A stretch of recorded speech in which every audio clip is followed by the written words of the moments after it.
ଆରେ ଏତେ ଅନ୍ଧାର ଅଛି ଆଜି କଣ ଠାକୁର ପୂଜା ସରିଲାଣି। ଆଜି ଏମିତି କଣ କି ଏତେ ରାତିରେ ଠାକୁର ପୂଜା ସରିଲାଣି। ଜୟ ଜଗନ୍ନାଥ, ମୁଁ ମଧୁସ୍ମିତା, ମୋର ଡେଲି ବ୍ଲଗକୁ ଆପଣ ମାନଙ୍କୁ ସ୍ୱାଗତ। ଆଜି ହଉଛି ଦୋଳ ପୂର୍ଣ୍ଣିମା। ମୋ ତରଫରୁ ସମସ୍ତଙ୍କୁ ହାର୍ଦ୍ଦିକ ଅଭିନନ୍ଦନ।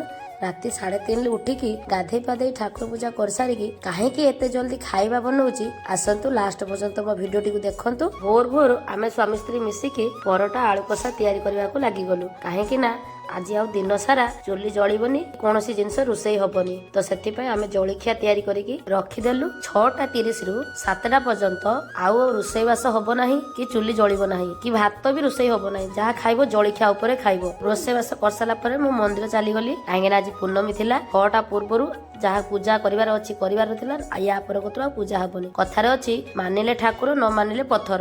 ଯେକୌଣସି ଜିନିଷକୁ ତମେ ଯଦି ମନ ଭକ୍ତିରେ ମାନିବ ତାହେଲେ ସେଟାକୁ ଠାକୁର ମାନିବ। ପଥରଟିକୁ ଯଦି ତମେ ପଥର ଭାବିବ ତାହେଲେ ସେଟା ପଥର ହିଁ ହବ। 3ଟା ରାତିରେ ଯୋଉ ଖାଇବା ବନେଇ ରଖିଥିଲୁ ତ ଆମେ ଖାଇଦେଲୁ। ଆଜି କାରଣ ଚନ୍ଦ୍ରଗ୍ରହଣ, ଖାଇବା ମନା ନିଷେଧ ଥିଲା। ଚନ୍ଦ୍ରଗ୍ରହଣ ଛାଡି ସାରିଲା ପରେ ଯାହା ବି ରୋଷେଇ ବାସ କରି ଖାଇବୁ। ଆପଣ କହିବେ ଖାଇବା ପାଇଁ ଆପଣଙ୍କ ଘରେ କଣ କରିଥିଲେ ନିହାତି କହିବେ।